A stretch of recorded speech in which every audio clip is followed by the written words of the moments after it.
Hypervision Podcast. Um podcast da Hyper Island Brasil sobre educação, tecnologia e carreira.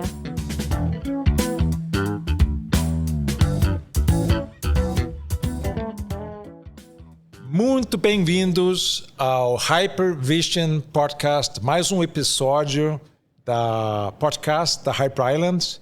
E hoje a gente vai trazer um assunto que, de alguma forma, tem a ver com todos nós, né? Essa questão de recursos humanos. E trazemos agora para a mesa aqui, para fazer uma mesa redonda aqui, um grupo extremamente seleto. Eu estou muito entusiasmado aqui para poder apresentar para vocês, primeiro, a nossa parceira aqui, Ale Morrison, né?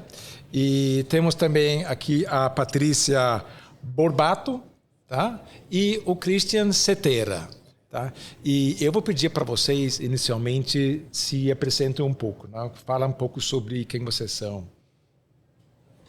Começo eu? Começam as damas? Ok, bom.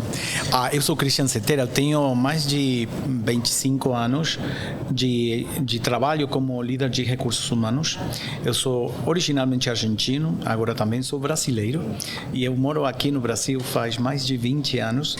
Eu trabalhei muito em RH, em diversas posições em companhias como General Electric, como General Motors, onde estou agora.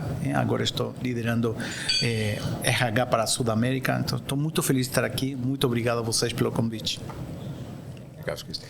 Bom, sou Patrícia Bobato, sou mãe da Maria Luísa, sou psicóloga, tenho mais de 20 anos em RH e sempre trabalhei em grandes empresas também. Então, Volkswagen, na época Sadia, trabalhei com C&A e agora eu estou na Tigre. Então, hoje eu estou sou diretora responsável pela área de pessoas, comunicação interna e sustentabilidade. Muito feliz de estar aqui. Obrigada pelo convite. Uma delícia estar com vocês. Excelente. Obrigado, Patrícia. Eu sou a Ale Morrison, sou parceira da Hyper Island, tenho também mais de 25 anos de experiência em gestão de pessoas, em setores diversos, com bens de consumo, varejo, serviços financeiros. E há 2 anos eu tenho atuado com conselhos e com consultoria. Então, é um prazer estar aqui e poder trocar com vocês, amigos queridos, né, de jornada, de profissão. Muito bem. Ale, eu quero deixar para você falar ou abrir um pouco sobre esse assunto de RH, né? É um assunto que acho que, como eu falei no início, tem a ver com todo mundo, todos nós, né?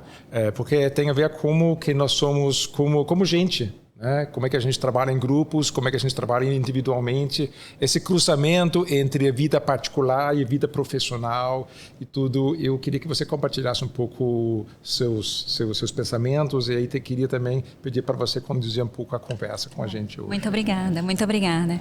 Bom, a gente recentemente viveu um desafio, né? Parece que já está muito longe o tema da pandemia, mas faz apenas 4 anos, né, que transformou as nossas vidas e as nossas relações e mudou também, eu acho, a nossa escala de prioridades, deu mais clareza para a nossa escala de prioridades, né. E nesse contexto, talvez a área de gestão de pessoas, de recursos humanos, tenha sido uma das mais demandadas, né, porque para alguns negócios que não tiveram relevância durante, né, que fecharam, como setores de evento, etc., se tinha o desafio de lidar com, talvez, pessoas que não tivessem acesso ao emprego e outros setores essenciais, as pessoas precisaram, mesmo dentro desse contexto, continuarem indo para o trabalho para produzir bens essenciais, para garantir operações trabalhando, e a gente lidando com esse medo que ficou muito óbvio da finitude, né? Então, gestão de crise diária, etc. E alguns temas emergiram de uma forma mais forte durante esse período, como foi o tema da saúde mental, que veio muito forte. E, desde então, passou a fazer parte da nossa agenda, como outros temas que já, né, faziam parte da nossa agenda de desenvolvimento de liderança, enfim, todo o desafio dos desenhos organizacionais. E mais recente, né, pouco mais de 1 ano, já parece também uma eternidade, a gente foi inserido, né, convidado a considerar a AI como parte das nossas vidas e seu impacto no mundo do trabalho. E nós fizemos, né, uma pesquisa qualitativa com entrevistas em que a gente acabou elencando alguns temas, né, entre eles esse tema da saúde mental, o tema do impacto em AI, todo o tema da diversidade, que é uma agenda também mais recente na nossa de gestão de pessoas, o tema da colaboração, porque não temos todas as respostas e a gente precisa encontrar outras formas de encontrar soluções e de acessar as competências que estão aí disponíveis nas nossas organizações, e todo o tema da responsabilidade social e climática, que também é uma agenda, né, vinda aí mais fortemente na sigla do ESG, fazendo muito parte do nosso dia a dia. Eu queria ouvir a perspectiva de vocês, assim, esses temas hoje representam os temas que estão majoritariamente na mesa? Vocês veem algo mais que tem emergido na agenda de vocês, né? Assim, nenhuma pretensão de fazer grandes análises aqui, mas trazendo, né, a experiência robusta que vocês têm. O que tem sido mais relevante, ou quais são as perguntas que vocês têm lidado com mais frequência no dia a dia? Vai você? Bom, eu acho que é legal que você começou falando da pandemia, porque a pandemia instalou a humanidade de uma maneira muito particular dentro das nossas agendas, né? Eu sempre penso que o dia 7 de março de 2019, quando a gente decidiu que parte da nossa organização deveria ir para as casas a trabalhar, a gente não sabia como iria fazer isso, a gente não sabia que consequências isso teria, só reagimos de uma maneira quase instintiva de supervivência. No caso da nossa companhia, começamos: quanto dinheiro temos para pagar salários, quanto podemos sobreviver sem faturar carros, como podemos fazer para continuar produzindo, que protocolos temos, fomos aprendendo da China e tal. Porém, o que não sabíamos que entrando na casa, virtualmente nas casas dos nossos colaboradores, a gente estava de alguma maneira quebrando aquela barreira dessa fantasia que nós temos do elo entre a vida pessoal e a vida particular, a vida profissional e a vida particular. Então a gente vê colegas durante 2 anos tentando colaborar, trabalhando, e as avós passando por trás, o gato passando por frente do teclado, as crianças gritando, o filho no colo, o cachorro latindo. A gente viu que tipo de sofá tinha, se é que tinha sofá, que tipo de cor tinha as paredes, que pinturas tinha, então acho que essa instalação, a humanidade se instalou nesse lugar. A maneira de retornar para o que nós intentávamos ou pensamos que era o normal, já sabíamos que não iria ser de jeito nenhum como era antes. Porém, eu acho que hoje estamos descobrindo os desafios colaterais daquela invasão e daquela a presença da humanidade nas nossas agendas. Então, hoje a conversa com líderes sobre pessoas muito mais sofisticada. Hoje os elementos de experiência dos funcionários são muito mais complexos. Hoje a individualidade e o cuidado com as pessoas acaba sendo uma constante muito grande, ao mesmo tempo que existe uma demanda muito mais agressiva para poder recuperar, né, aquela capacidade de negócios que muitas companhias, muitas organizações perderam. Então, eu acho que construir e adquirir uma mentalidade, como se chama, ambidestra, é absolutamente importante para a nossa organização. Esse é um dos objetivos primários e mais importantes da agenda da RH, ao mesmo tempo que estamos entendendo como fazer o business que nós temos mais eficaz, mais eficiente, utilizando nosso capital humano nesse sentido. Que futuro temos? Como vamos estar conectando com esse futuro? Que oportunidades aparecem? E parece fácil, né, desde o paradigma da neurociência, pensar que temos esses 2 hemisférios trabalhando juntos. De fato, nosso cérebro se interconecta nos 2 hemisférios, mas o risco é cair na bipolaridade, né, e não ambidestria. Então, acho que esse é o nosso papel, evitar que a gente construir esses espaços ambidestros em termos de agenda de recursos humanos, e evitar a bipolaridade. Muito obrigada. No Grupo Tigre, eu acho que não é muito diferente, então concordo muito com o que você trouxe. Tem uma agenda importantíssima de pessoas, né? Então a nossa marca empregadora a nossa maior conexão é com as pessoas, porque a gente aprendeu na pandemia que era importante o ouvir, o estar próximo, entender o que precisa, né? Como é que eu estou junto desse ser humano. Então acho que aqui tem um ponto que continua na agenda e que é fundamental. Tem uma questão de eficiência e que aí depois da pandemia acho que esse é um reflexo importante econômico, né? A gente está falando aí a gente está hoje dos Estados Unidos até o Uruguai, então tem diversas economias, né? Então como é que a gente vai trabalhando e sendo mais eficiente aqui? E aí essa ambidestria ela é fundamental. Como é que eu trabalho mais eficiência, entrego mais resultado para a companhia, mas com pessoas felizes? Que é isso que eu sempre trago, né? Como é que você continua com essa paixão pelo que você faz, né? Da maneira que você faz. A gente tem um propósito que é super bacana, então trabalhar com isso gera um engajamento das pessoas. Tem uma terceira agenda que é de diversidade. Então a gente hoje, né, está no material de construção, numa indústria de material de construção, onde majoritariamente temos homens.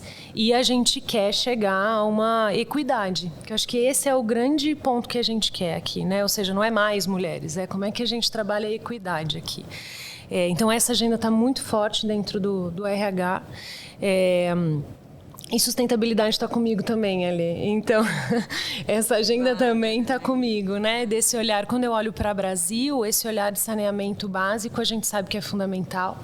Então, a gente tem um trabalho importante de entender né, como a gente está, como é que eu influencio a minha comunidade, o governo, enfim, porque a gente tem um papel importante dentro da sociedade também. Então, acho que essas são algumas das agendas que fica divertido ali. Que bom, que Agora, ótimo. eu fiquei curioso, aqui me permite. Claro.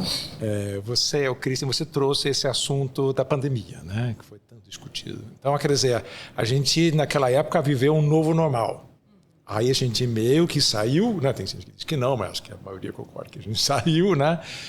E agora nós temos um novo normal. Quer dizer, esse novo normal se encontrou, estabilizou ou ainda estamos tentando buscar como é que vai ser isso depois? E uma pergunta que sempre fica na minha cabeça, o que a gente aprendeu? Como é que é melhor? Trabalho em home office, em casa ou no escritório? Ou são 3 dias no escritório e 2 em casa? Qual que é o ideal? Onde a gente está agora? Nossa, como falam aqui, imagina. Eu acho que não, estamos em uma... Acho que esse é um dos pontos neurálgicos hoje do conflito entre a humanidade, né, dentro de uma organização e os desafios de negócio, do capital humano.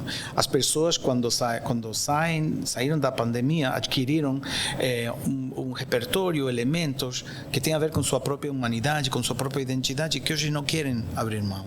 Então, é muito gozado, porque talvez 5 anos atrás ou 10 anos atrás, você perguntava para uma pessoa, você tem disponibilidade para trabalhar, não sei o quê, a pessoa nem se perguntava, construía seu esquema pessoal com a estrutura familiar, com babás, com quem não sei. Hoje, as pessoas botam na mesa um requisito como se fosse um direito de falar, eu não quero perder esse elo com o que eu também sou, seja mãe, seja pai, seja...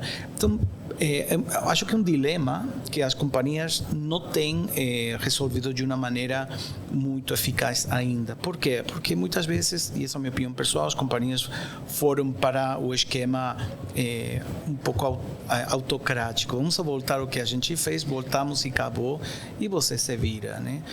No nosso caso, nós tentamos dar um sentido a essa volta e falamos, voltamos com um propósito. O propósito é colaborar. Nós precisamos que você esteja aqui. Não é uma organização que esteja desfrutando extremadamente das graças dos benefícios econômicos. Então, precisamos que você esteja aqui.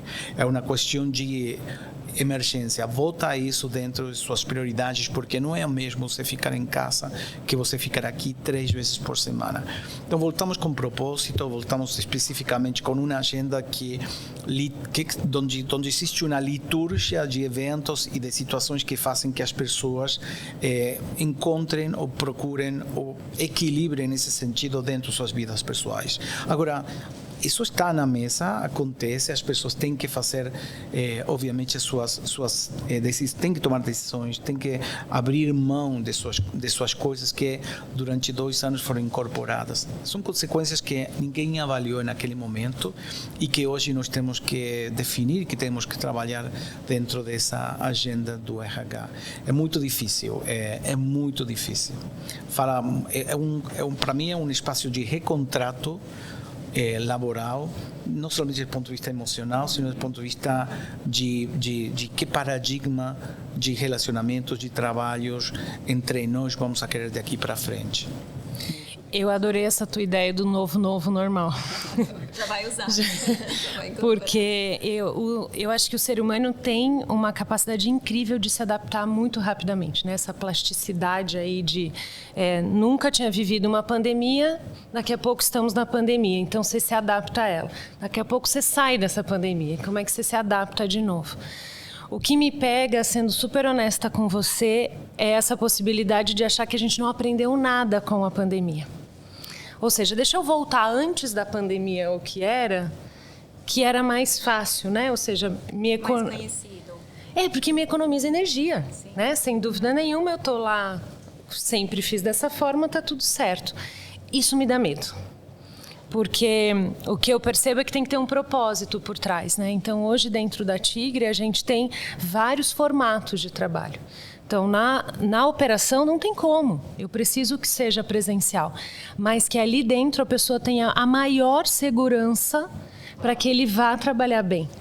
Então, ele está bem ali. Por muitas vezes na pandemia eu escutava: Patrícia, eu me sinto mais seguro dentro da Tigre do que na minha casa. E aí isso me dá um conforto, porque beleza, estamos num ambiente que é bacana.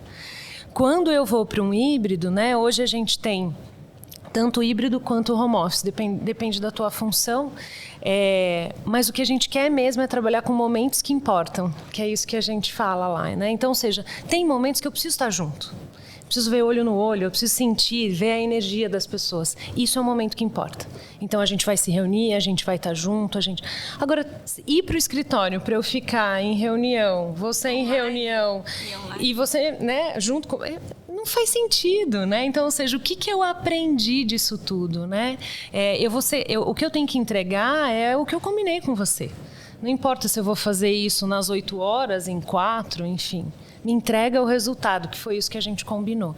Eu acho que esse ponto a gente tem ainda... tem um trabalho, não a Tigre especialmente, mas acho que as empresas ainda têm um trabalho a fazer aqui. Porque a gente vai começar a perder gente, esse é o ponto. Agora, quando a gente olha para essas agendas, né, assim, elas ainda estão se solidificando, eu diria, ou estão tomando forma no contexto que a gente está vivendo hoje, então com esses aprendizados, né, e evoluindo. Por outro lado, a gente já vê futuros emergindo com temas que ainda nem estão nas agendas, né? E a gente teve a oportunidade de conversar um pouco sobre alguns desses temas um pouco mais cedo. Como é que vocês veem esse desenrolar, né? essa transição, considerando que a gente ainda está num contexto que o cimento ainda está molhado, né? Que as coisas ainda estão se solidificando, e por outro lado, já há uma demanda no contexto em que a gente está vivendo, até por conta dos avanços de tecnologia, novas gerações entrando no ambiente de trabalho com outras demandas, né? Enfim, como é que vocês estão vendo essa evolução, né? Que insights, né, vocês têm tido mais recentes, que vocês acham de avanços, né, que a gente passa a ter no papel de gestão de pessoas e no ambiente? Eu te falaria que a primeira reflexão que eu tenho sabe, quando estávamos na faculdade, falávamos de como o paradigma da ciência investiga, né, através da contrastação de hipóteses. A primeira hipótese contrastada que eu teve faz pouco tempo é ou da diversidade. Então, quando a gente instala, a partir de que a gente instala o propósito da diversidade, obviamente fazemos uma declaração. Queremos ser a companhia mais diversa do mundo. Perfeito. Agora, o que isso significa? Porque significa muitas coisas. Muitos falam da diversidade de ideias, outros falam, eu quero entender-me como diversidade racial, eu quero entender-me como diversidade de orientação sexual, etc. e tal. O que eu vi, eu comecei a ver símbolos concretos de que essa diversidade já estava como uma demanda reprimida nas pessoas. Por exemplo, nós temos grupos que chamamos ERGs, onde vamos nucleando as pessoas que têm seus mesmos interesses. Temos da comunidade negra. E começamos a ver transições capilares, que para mim, na minha cultura, é algo bastante chamativo. Nunca pensei que o cabelo tinha um significado antropológico.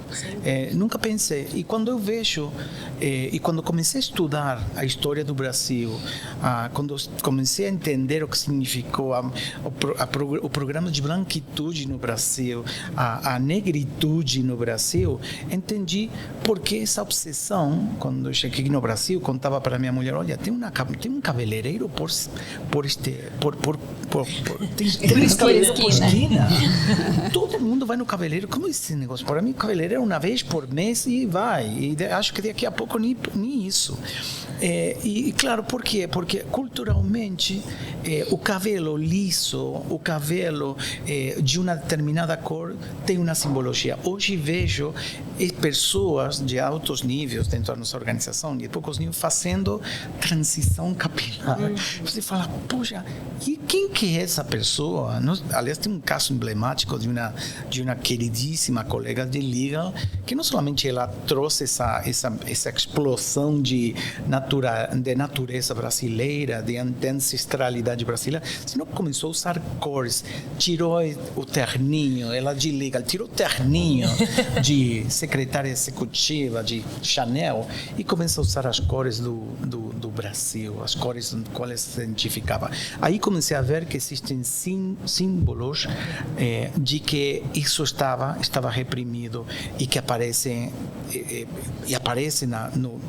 no contexto social que hoje é a nossa companhia. Aparece. Acho que daí não tem retorno. Então isso é o que me motiva. Acho que nós vamos ter que ir tentando ajudar a que esse crescimento seja coerente, orgânico, que seja estruturado, que seja legal, mas não tem volta atrás. Abrimos felizmente, não tem volta atrás. Felizmente. Então vejo esses símbolos, vejo mesmo com a comunidade LGBT, vejo mesmo com as novas gerações entrando. A gente contrata umas 1.200 pessoas por ano na GM. E vejo as pessoas perguntando, mas qual que é o programa de impacto ambiental que vocês têm? Qual que é o tipo de... Eu falei, como pergunta? Isso parte da tua toma de decisão para entrar na companhia? Absolutamente. Então, quais são os programas que você faz para impacto ambiental? Opa, isso nunca existiu. Então, está acontecendo, embora a gente queira que não, ou a gente se resista, já está. Essa agenda de ESG, para mim, ela é extremamente relevante. Né? Quando você fala do meio ambiente, da governança, do social, e os jovens pedem por isso. Pedem. Assim, não tem outra opção. E aí precisa ser, de fato, walking the talk. Porque se for de mentira... eles percebem rapidamente, exatamente. E eu acho que tem um outro ponto, super concordo com essa questão da diversidade, mas tem uma questão dessa liderança que a gente precisa discutir também. Né? Hoje, para mim, ficou muito claro o quanto esse líder precisa mudar o mindset. Né? Ou seja, nossa, para mim foi sensacional, assim, que é o que é talento, o que é um executivo de sucesso, né, para o futuro. Como é que a gente vai construir tudo isso? Esse conceito que a gente tem de potencial, ele vai mudar. Então, como que a gente vai começar a criar tudo isso, né? Então, e aí vem muito uma agenda de dados ali, assim.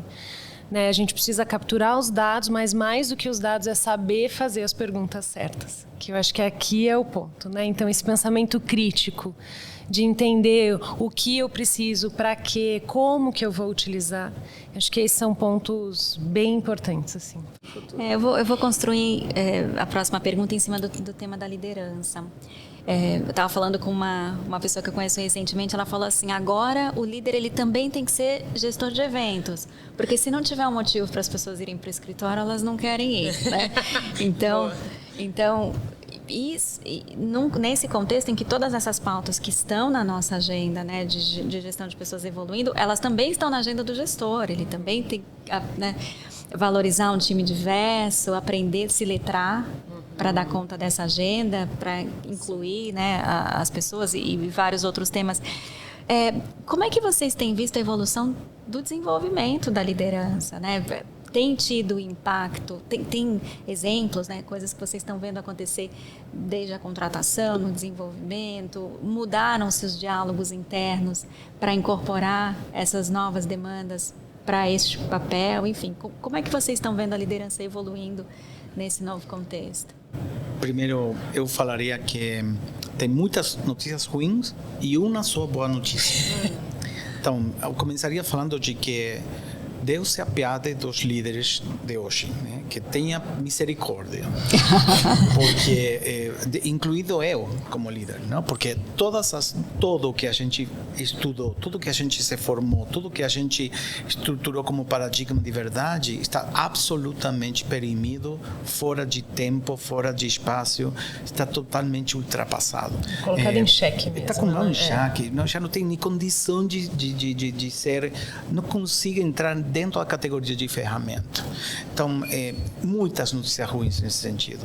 Os líderes estão perdidos, os líderes não entendemos as diferenças culturais, generacionais, os líderes não entendemos, não temos ferramentas, mecanismos para entender e para construir diálogos com organização, com nossos times, não temos capacidade de escuta ativa, nunca fomos formados para isso. É como se vocês me pedem agora ser o primeiro bailarino do Bolshoi, por exemplo, com 55 anos e 100 quilos de peso. Então eu falei, gente, não tenho nem a menor condição de chegar lá. Como que eu posso fazer um padedeu, tentar bailar uma dança sem ter essa preparação, sem ter tido uma vida de preparação? Isso é muito cruel o que está acontecendo com os líderes, muito cruel.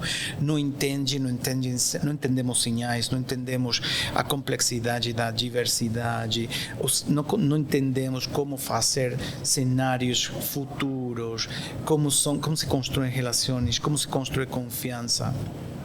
Por outro lado, a boa notícia, a única boa notícia que eu vejo é que os líderes estamos tendo a humildade de pedir ajuda. Então, aí é onde a gente entra como RH a aprender juntos. Porque também ninguém sabe, ninguém tem... Não existe fórmula, né? Não existe. É uma construção que nós vamos estar fazendo juntos. Hoje eu vejo muito menos arrogância, pelo menos nas qualidades dos nossos líderes, sem falar, deixa que eu sei fazer, e fala assim, pelo amor de Deus, me ajudem. Como que eu faço isso? Me ajude a ter uma conversa positiva, me ajude a incorporar estruturas de feedback que sejam assertivos, que sejam empolgadores, que sejam energizantes, me ajuda a entender o que acontece com essa pessoa, como faço ela trabalhar, me ajuda. Então, aí é onde nós temos uma oportunidade maravilhosa de entrar e trabalhar. Então, esse é meu resumo. Desafio enorme.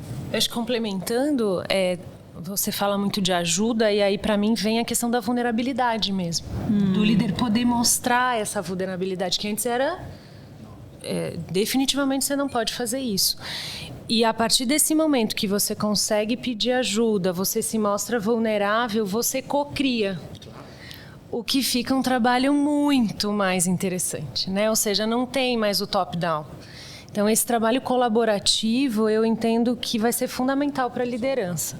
Agora, o ponto é o quanto eu, líder, quero me desenvolver. Porque continuar dizendo que o papo de diversidade é mimimi, que o papo da sustentabilidade, tá bom, não dá mais. Como é que eu me conscientizo de que isso, de fato, é um skill extremamente necessário para eu continuar nessa minha produtividade? Então, acho que aqui esse é fundamental. Eu sempre vi, né, o nosso papel em RH como um grande articulador de movimentos de mudança, né? Então, articulador e muitas vezes implementador também, né? Todas as mudanças organizacionais que estão cada vez mais frequentes, enfim. E hoje, né, eu acho que a gente está fazendo isso o tempo inteiro. Eu queria falar um pouco sobre a tecnologia nesse movimento, né? A gente discutiu temas que parecem distantes, mas talvez não estejam, né? Um dos exemplos que a gente discutiu, a implementação de chips, né? Nos humanos para receber informação, capacitação, etc. E no final as consequências no humano, porque a tecnologia não está nas nossas mãos, né? É como que a gente lida com as implicações que isso nos traz. O quão preparados, ou como é que vocês veem esses movimentos? Que insights vocês têm desse impacto da tecnologia na forma como a gente atua hoje, trabalha? Vocês acham que vai ser como foi o iPhone, que quando chegou em 5 anos mudou a forma como a gente fazia várias coisas, né? Tirava fotos, se comunicava, etc. Ou vocês acham que vai ser algo mais gradual? Enfim, queria ouvir um pouco. E aqui a gente está fazendo um exercício de futurologia, né? Porque não sabemos. Ai, não sei, eu tenho tanto medo. Estamos juntos. Como é que isso vai Muito acontecer? medo. Porque eu já sou medroso, mas o que eu vejo é que a gente vai ter que administrar isso. O que eu vejo, vamos ter que administrar. Eu não sei como vai. Eu acho que o futuro vai trazer uma evolução tecnológica ao mesmo tempo que vai trazer uma evolução de consciência. Mas uma coisa não se dá sem a outra, e não se dá também sem um conflito entre esses dois pontos, a consciência e a evolução tecnológica. Então, por exemplo, hoje eu já consigo ter uma pesquisa de satisfação dos funcionários respondida com respostas concretas sobre alguns pilares que têm a ver com engajamento, com inclusão do líder, nível de inclusão do líder, etc. e tal. E também consigo ter dos verbatins que os colaboradores escrevem, né, ou seja, os comentários que eles deixam, uma leitura através da inteligência emocional que me dá determinados níveis de paradigma, de engajamento, de alinhamento, de prioridades. Então, tenho esses dois universos convivendo. Mais uma vez, o exemplo da ambidestria. Então, tenho que continuar tendo essa leitura concreta através de uma pesquisa, de respostas, mas também sei que muitas vezes as pessoas avaliam de uma maneira muito alta um determinado quesito, mas depois criticam o mesmo quesito na mesma pergunta. Então, tenho esses dois universos convivendo. Acho que não posso unificar em um e unificar em outro. Tenho que fazer um trabalho para integrar e gerar diálogos e aprendizados e falar, ok, o que está falando, são os pontos mais importantes, os pontos mais de desafio que temos nesta questão do paradigma, e o que está acontecendo aqui também, e quais são os pontos de encontro e desencontro. Acho que o nível de... A segunda coisa que eu te falo que para mim é importante é o papel do líder de recursos humanos, de capital humano, começou a ter, através da gestão de informação e de dados, um espaço totalmente diferente dentro da discussão de negócio.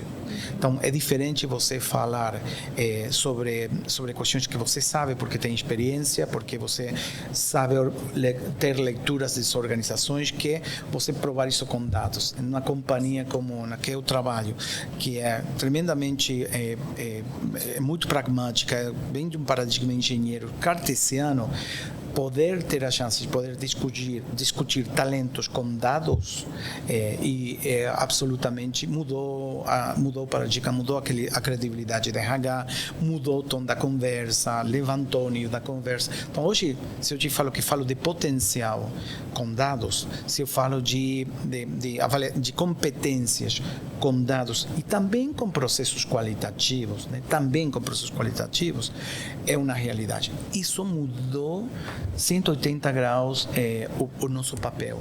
Então aparece um papel muito mais consultivo para o RH, aparece um papel muito mais de a ver, deixa eu entender, aparece um papel de muito mais confiança, de trust, né? de falar, quero que você seja parte disso, porque quero que você me dê sua opinião. Acontece hoje comigo. Vem para aqui, por que eu tenho que fazer eu nesse projeto? Por que estou metido aqui? E tem a ver porque eles querem a abordagem de alguém que entenda o que consiga navegar nesse mundo de pessoas, dos quais ainda, para muitos de nós, acaba sendo uma grande incógnita. Entendeu? É interessante você falar de ser chamado, né, do papel consultivo, porque acho que um bom indicador, né, costumava falar com o meu time, é quantas vezes seu telefone toca. Né? Porque quando toca, é para falar sobre o quê? Se a conversa está no perguntas e respostas transacionais, é porque ainda a nossa área não está conseguindo ter um papel de influência que a gente gostaria. Mas se é para trocar ideias, pedir opinião, pensar junto sobre um assunto, uma solução, significa que a gente de fato está ocupando esse lugar, né, de um parceiro interno, estratégico, né, que agrega. Você sabe que eu super concordo, Ale, e eu acho que esse é o papel do RH hoje, que é ser esse catalisador da mudança.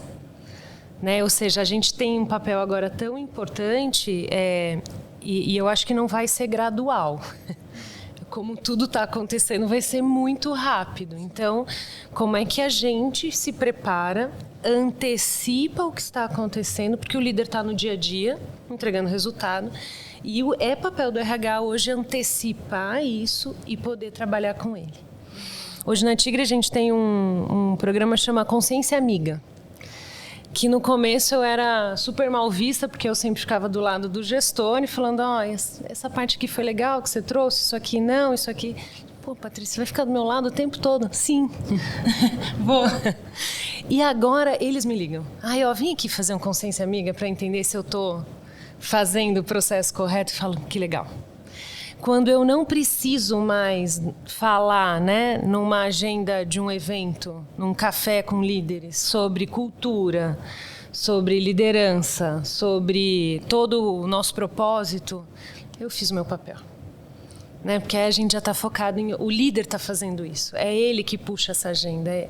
Então, eu acho que o papel, de fato, do RH, ele vem para essa transformação, né? Se eu vou abrir uma planta, se eu vou fechar uma planta, a gente tem que estar junto. Claro, lógico. Sem dúvida nenhuma agora. Né? O quanto impacta a sociedade, o que vai acontecer, e os outros profissionais, esse entendimento do como que eu vou impactar a comunidade. Então, esse papel para a gente, ele vai ser cada vez maior para mim. Eu acho muito legal essa entrada do RH no plano estratégico. Sem dúvida. Da empresa, né? E ser um parceiro de diálogo com isso de forma geral, né? Bom, é muito legal ouvir de vocês, acho que porque vocês estão no dia a dia, né? Vocês estão com a mão na massa nisso aí. A gente tinha preparado uma meia hora para essa conversa aqui. Acho que a gente poderia conversar mais 2 horas, né? Facilmente para isso. Mas eu queria, para finalizar, pedir para vocês três, se vocês têm, para a nossa audiência, que vocês querem deixar de um assunto que para vocês é importante. Gente, olha isso. Tá? Pense um pouco nisso, reflita um pouco nisso, que isso no dia de hoje é importante, tá? Para a gente finalizar. Vou começar aqui. Eu acho que, de fato, eu venho falando muito sobre isso, que é o autodesenvolvimento. Para mim, ele é fundamental nos dias de hoje, porque você vem hoje com uma quantidade de informação, de exigências e numa velocidade muito rápida. Então, como é que eu descubro o meu self, né? Como é que eu estou bem de verdade? Estando presente naquele momento, fazendo o processo acontecer. Então, eu percebo que para os próximos anos, se eu sei quem eu sou enquanto essência, eu consigo ajudar muito mais as pessoas. Então, se as pessoas pudessem escolher o seu autodesenvolvimento, eu acho que é meio caminho andado, assim. Enquanto RH, teríamos menos problemas, vocês podem ter certeza. Antes de facilitar o grupo, eu tenho que me facilitar. Exatamente. É isso aí. Eu falaria que, considerando que essa audiência desse podcast são pessoas da RH, de quanto a gente consegue ser mais sofisticado em termos de diagnóstico e de assessment. Então, assessment de organizações, de modelos organizacionais, de pessoas, de potencial. Diagnóstico é a chave para mim. Quanto mais eu tenha esse olhar crítico e poder entender como se fosse uma grande eminência médica, onde que está a oportunidade, o que nós temos que fazer, que tratamento precisamos fazer, quanto mais valor agregado vou trazer na organização, do ponto de vista da RH. Dados e insight. Né? Insight, sim. E com perguntas certas. Com perguntas certas. Eu acho que esse é um ponto importante do RH, exatamente, né? Porque eu tenho, mas aí o que eu pergunto de fato? Eu tenho os dados, mas eu não tenho a pergunta certa. A palavra que me veio é conexão, né? E aí eu pensei na conexão comigo, que tem a ver com o tema do autoconhecimento, com o outro, que é de estabelecer relações e diálogos que importam, né? Que não sejam só transacionais, e com as coisas, que é onde a gente aprende, né? Que ter curiosidade para explorar, aprender, né? Sem julgamento, né? Para a gente estar sempre evoluindo. Perfeito. Muito obrigado, gente. Christian, Patrícia, Ale, super legal essa conversa com vocês. Eu sou Jesper Rode e se você gostou do nosso episódio e dos outros, clique no like e faça assinatura aí pra gente para assistir e ficar sabendo dos episódios que vai sair daqui para frente, ok? Até a próxima. Obrigada.